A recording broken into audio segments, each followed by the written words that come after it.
What can you do with an income of $1,000? Such a small amount, it's practically the same as having none at all.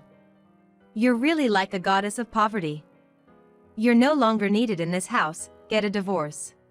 While looking at a single payslip, my mother-in-law began to speak her mind without even knowing whose it was. I am Lisa, 30 years old this year. I work as a nurse and am busy every day. I have been married to Jason for 3 years. We met in our college days when I was 22. Though we were at different universities, we met at a volunteer program for educating children with disabilities. Jason, a bit older than me, had finally entered medical school on his 4th attempt. I was quickly drawn to his endless kindness and compassion. Since then, I had pursued him eagerly. After dating for 5 years, we got married when he graduated from medical school. However, in reality, he is not yet a doctor. Jason, having failed 3 times, graduated from medical school at the age of 27. It is said that the pass rate for the National Medical Licensing Exam is over 90% for those who go straight through, but Jason has failed the exam twice. Therefore, this year is his 3rd attempt. Currently, he works as a part-timer while studying. On the other hand, after graduating from nursing college, I started working as a nurse. With a career spanning over 8 years, I am now considered a mid-level staff member. Most of our living expenses are supported by me. We aren't living luxuriously, but I didn't marry Jason for wealth. I was attracted to his caring and devoted nature. He genuinely wants to help people suffering from illnesses and injuries, not just become a doctor for the sake of money. As I step into my 30s, I have no intention of abandoning him and his dreams. However, there is one problem in our marriage. His parents don't know that he hasn't become a doctor yet. Sorry, my mom can be intrusive. I can't tell them about failing the national exam. I don't know what they would say. I understand, it's okay. I'm okay with it, so there's no need to tell your parents. Just keep believing in yourself and do your best. Yeah, thank you so much. When Jason first failed the national exam, we had this conversation. We decided to respect his wishes and keep it a secret from his parents until he passed the exam. The reason they haven't found out for over 2 years is that Jason works as a security guard at the hospital where I work. His parents, knowing only his place of work, believe he's working there as a doctor. We've gone along with this, pretending he is a doctor.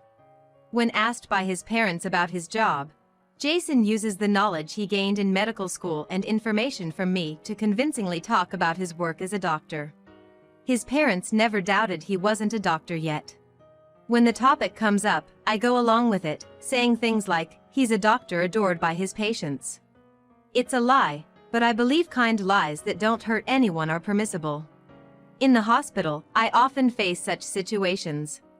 I doubt any medical professional would bluntly tell a patient, you have only a few months to live.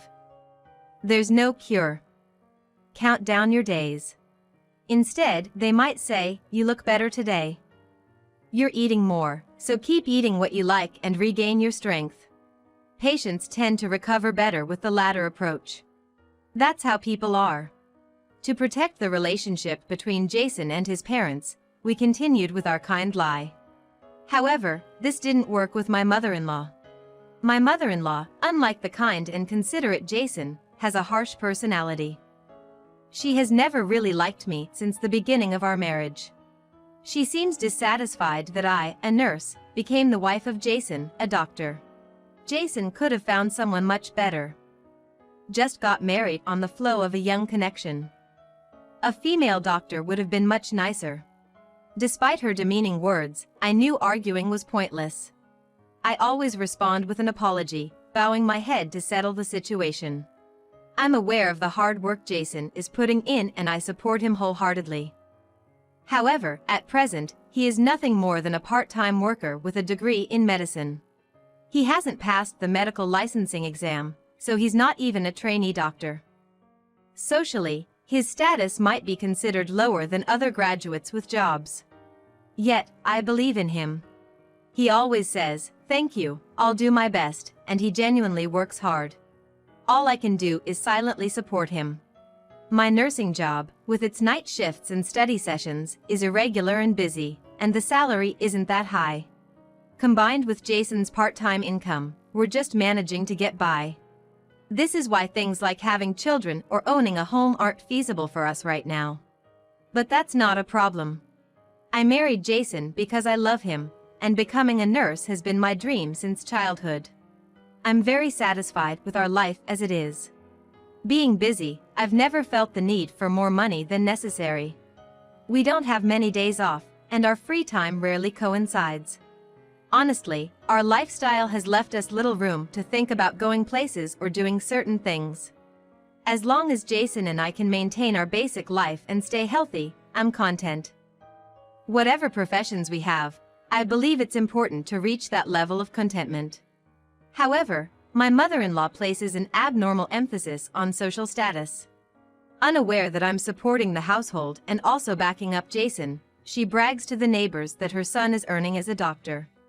Even if Jason were really a doctor, I can't imagine how embarrassed he would be if his mother bragged about his income. Regardless, she carelessly talks about money to relatives and neighbors. Jason knows about her behavior but doesn't speak up, feeling guilty about our lie. He just quietly endures it. My mother-in-law has no idea that her proud son is actually working as a security guard at the hospital. She imagines him in a white coat, busily working, and boasts about it to everyone. Even if Jason were a doctor, it's strange for a mother to brag about it indiscriminately. I wish she would keep her pride to herself. The passing rate for the medical licensing exam reportedly decreases with each attempt. Honestly, I feel this might be his last chance. Jason probably feels the same. I worry that my mother-in-law's boasting in the neighborhood is putting pressure on Jason, affecting his mental state and possibly his exam results. If he fails the next exam, it would be too cruel. His efforts would go unrewarded, and it would be a pity if he ended his life working as a security guard after all this. I believe Jason has not only learned medicine but also possesses the qualities of a doctor. From my years of experience in the medical field, I'm sure he's suited to be a doctor. I can't say I'm completely unconcerned about income, but it's a waste if his potential as a doctor isn't realized. Jason's kindness is his great strength, but to put it negatively, he can be too timid. Lately, my mother-in-law has been bragging that Jason's annual income will soon reach $500,000.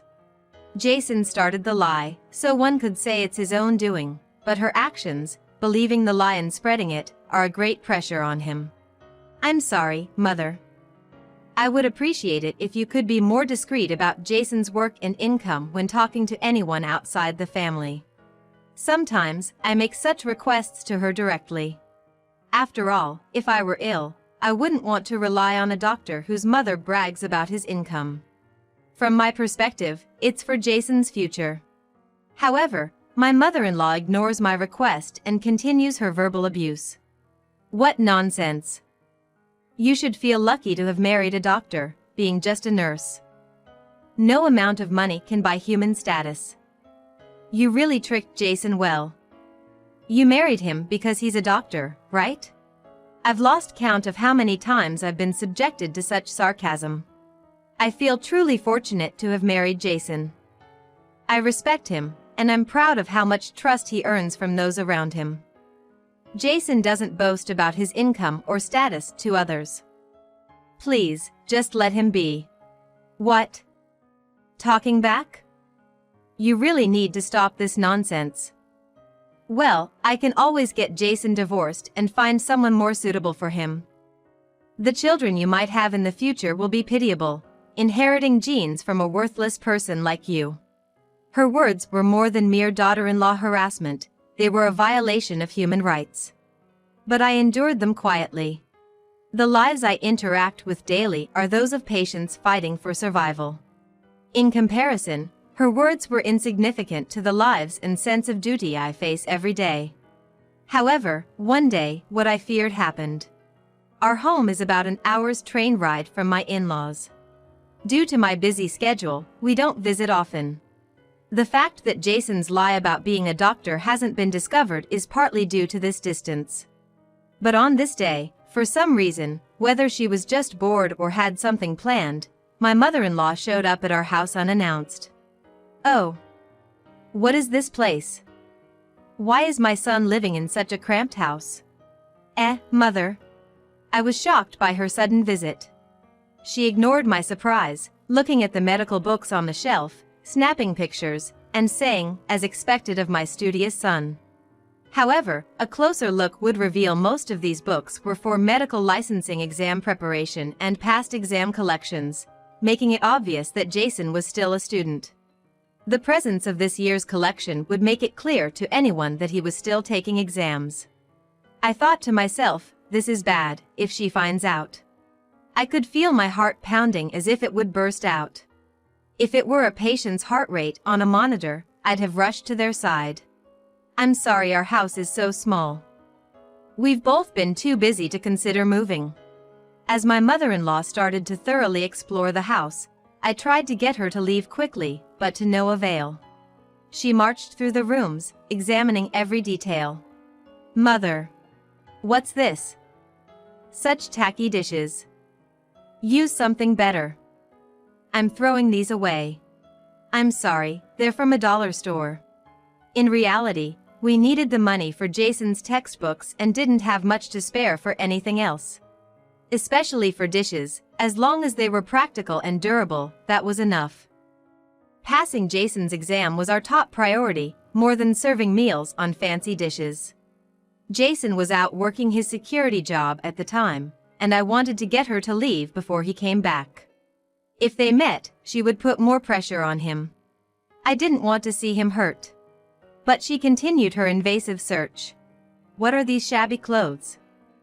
As a doctor, you should be wearing high-end brands. I'm throwing these out. As she said this, she threw away some clothes that Jason cherished.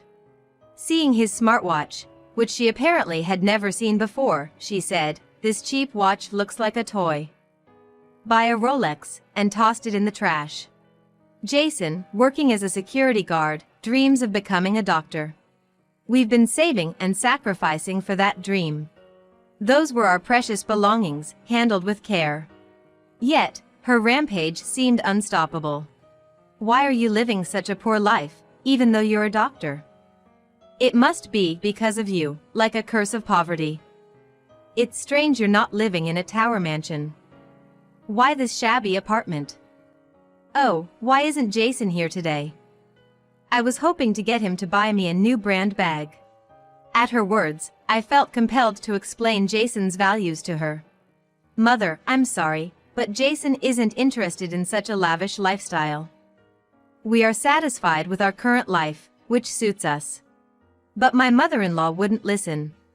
Do you have any idea how much struggle and investment it took for Jason to get into medical school? Time and money were spent. It's only natural to expect a return on that investment. This mess is all because of you. Seriously, stop joking around. My words seemed to have the opposite effect. My mother-in-law's anger intensified, and she began searching the entire house. The kitchen, the closets, she stuffed all the cheap items she saw into trash bags. Then, she reached for a case containing valuables. That is. It was too late. What the mother-in-law was closely examining was Jason's payslip. It clearly showed net salary, $1,005, and of course, Jason's name in the name field. However, perhaps due to farsightedness or something else, she overlooked the name on the payslip and became furious upon seeing it. What is this? Only $1,000. It's strange for a nurse to have such a low salary. Are you even working properly? You better not be slacking off. Well, that's... Her anger was unceasing. It's because of your salary that we can only live this poor life. Not working, just slacking off. You tricked a doctor like Jason into marrying you, so you think you don't have to work. Really, what kind of person are you? Such money, it's as good as none. Saying this, she continued to denounce our poor living conditions. The amount written on the payslip she was holding represented the hard-earned money of Jason from his part-time job. He was hired at a daily wage of $80, and despite being younger, the doctors didn't even look at him as he painfully earned this money. It wasn't a matter of having it or not, it was Jason's precious money. Unable to say this, I remained silent while she berated me as a bringer of poverty for a long time and pressured me to divorce. At that moment, the front door opened with a click. Jason had returned home from work. Upon entering the room, Jason quietly began picking up his belongings that had been thrown into the trash. "Jason, I'm not saying this to be mean, but you need to divorce this woman. You, with your good looks and high education, why did you choose such a woman? It's really pitiable.